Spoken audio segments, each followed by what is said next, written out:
गरीब माँ और 5 बेटियों का गाजर घर। बाबूजी, रोटी बना दी है, खा लीजिएगा, मैं खेत पर जा रही हूँ। तभी खटिये पर से बूढ़ा रामा खांसते हुए बोला,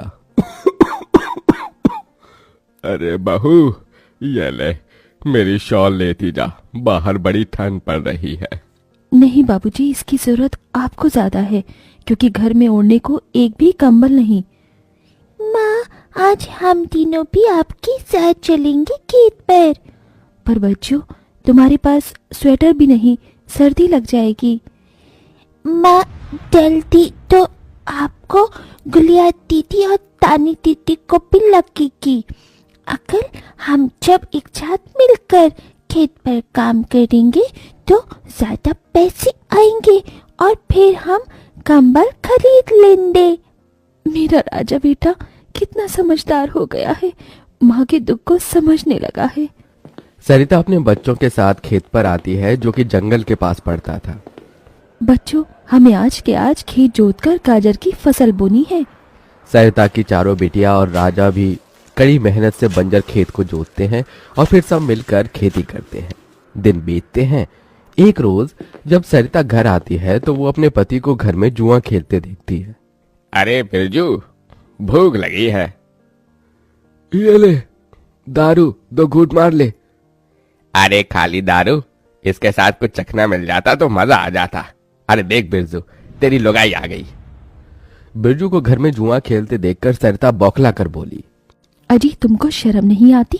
घर में जुआ खेलते और दारूबाजी करते। तो फिर बोली, अरे जानती नहीं, पति परमेश्वर होता है और पत्नी की जगह पति के पैरों में होती है। चल जल्दी से मेरे लिए अंडा ऑमलेट बना और गरम रोटी भी। तुम्हें अब मुफ्त का खिलाने को राशन नहीं मेरे पास। 6 बच्चे हो गए हैं, जानती भी हो इन सब का पेट कितनी मुश्किल से पाल रही हूँ मैं। तुम्हें तो जिम्मेदारी से मतलब ही नहीं। घर में बूढ़ा बीमार पिता है, तुम तो कमाने गए थे ना, फिर क्या हुआ? आते ही पैसे मांगने लगी। पति ने खाया पिया कि नहीं ये तेरा बाप पूछेगा। नशे में तो बिरजू सरिता से अकड़ते हुए अपनी चमड़े की चप्पल निकालकर उसे बहुत पीटता है। ये ले, और लड़ाएगी जबान। मैं कमाता नहीं तो क्या इस घर में मेरी इज्जत नहीं होगी? ये ले। बचाओ, बचाओ, माँ को मत मारो पिताजी।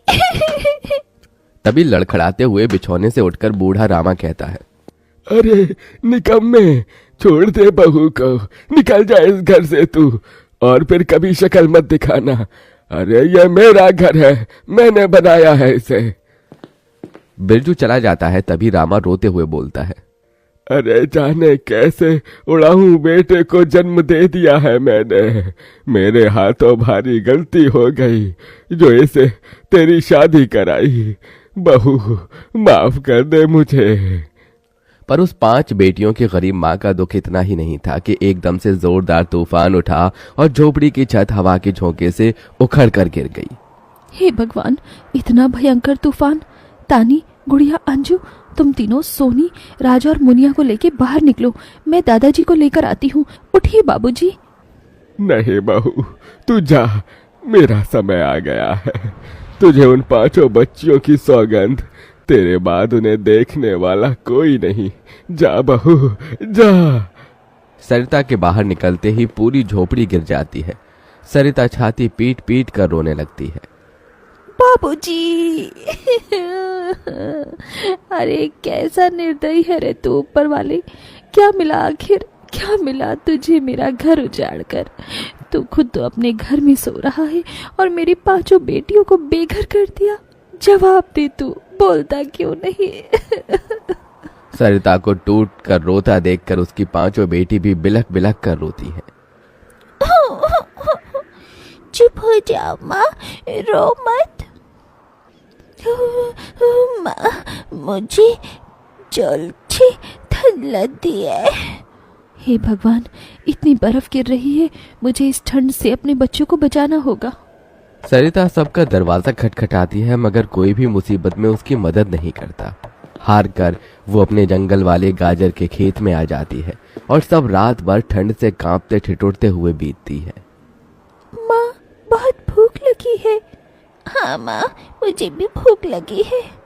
तभी सरिता की सबसे बड़ी बेटी तानी खेत में देखती है जहाँ लाल लाल गाजर उगे थे। देखो माँ, हमारे खेत में तो गाजर तैयार हो गए हैं। फिर तानी अपने सभी भाई बहनों को गाजर तोड़ कर देती है। ये लो मेरी बहनों, गाजर खा लो। अपनी बेटियों को ठंड में ऐसे देख उस गरीब माँ का मन अपार दुख से भर जाता है। अपनी इस गरीब लाचार माँ को माफ कर देना बच्चों, तुम्हें ये ठंड भोगना पड़ रहा है। तभी एकदम से दिन का माहौल रात सा हो जाता है और तेजी से बर्फ गिरने लगती है। बाप रे बाप, एकदम से इतनी ठंड, ऐसे तो बिना घर के हम बच नहीं पाएंगे। तभी सरिता अपना आंचल उन पर उड़ाती है, मगर बच्चे थरथरा उठते हैं कि एकदम से गुड़िया कहती है, माँ, तानी दीदी, हम अपना घर बना सकते हैं। मगर कैसे बिटिया, हमारे पास पैसे भी तो नहीं। माँ देखो, हमारे खेत में कितने सारे गाजर उगे हैं, हम इसी से अपना घर तैयार करेंगे, पर हम सबको साथ मिलकर मदद करनी होगी। राजा बेटा, जब तक कि हम गाजर घर तैयार नहीं कर लेते, तुझे अपनी छोटी बहनों का ख्याल रखना होगा, रखेगा ना? हाँ माँ, रखूंगा। सरिता आग जलाकर अपने दोनों सबसे छोटे बच्चों को उसके पास बिठा देती है और खुद अपनी चारों बेटियों के साथ उस भयंकर ठंड में गाजर घर बनाने लगती है। अंजू, सोनी, गुड़िया, तुम दोनों मुझे और तानी दीदी को गाजर तोड़ तोड़ कर दो, हम घर बनाते हैं। ठीक है माँ। गरीब माँ बेटियां मिलकर गाजर घर बनाती हैं, मगर घर एकदम से ढह जाता है, जिससे सरिता दुखी हो जाती है। कितनी मेहनत से ये गाजर घर बनाया था हमने, मगर सारी मेहनत बेकार चली गई। तभी चारों बेटियां रोते हुए गाकर अपनी माँ को हिम्मत देती हैं।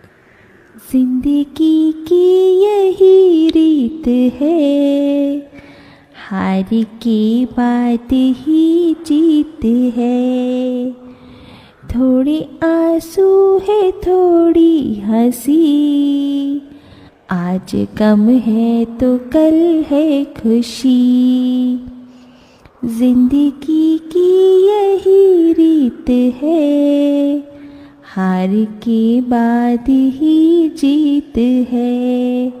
मेरी बच्चियों।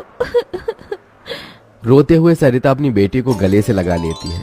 वो फिर कोशिश करते हैं, कई बार उनका गाजर घर बिगड़ता है।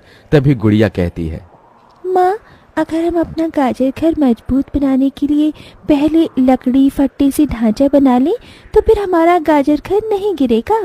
सब ऐसा ही करते हैं, जिससे उस बार उनका गाजर का घर मजबूत बन जाता है। सरिता अपनी पांचों बेटियों और बेटे के साथ घर के अंदर आती है। तब जाकर उनके शरीर को गर्माहट महसूस होती है।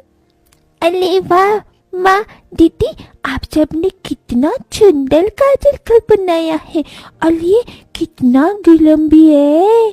तभी सरिता अपने बेटे बेटियों का मुंह देखती है। सबकी आंखों में भूख थी।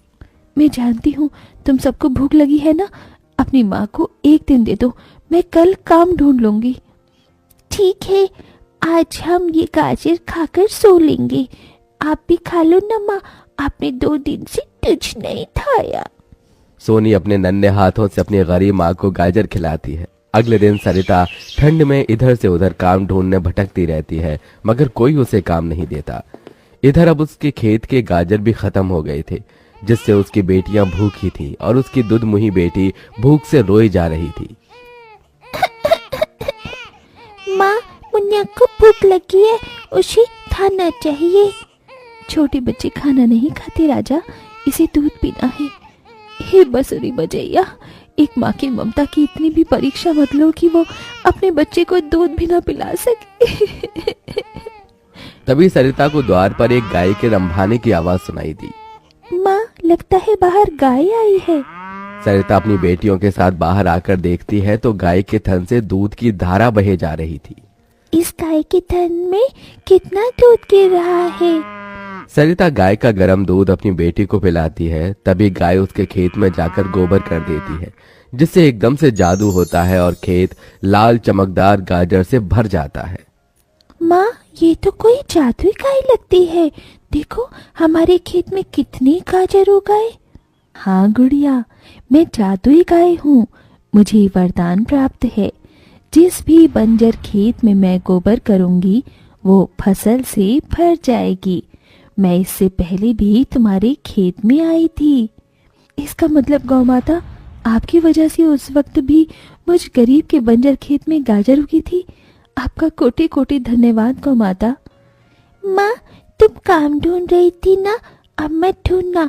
तुम तो कितना अच्छा गाजर का हलवा बनाती हो, और गाय के दूध से खोया, घी, दूध सब बनता है। तुम हलवा बनाकर बेचो।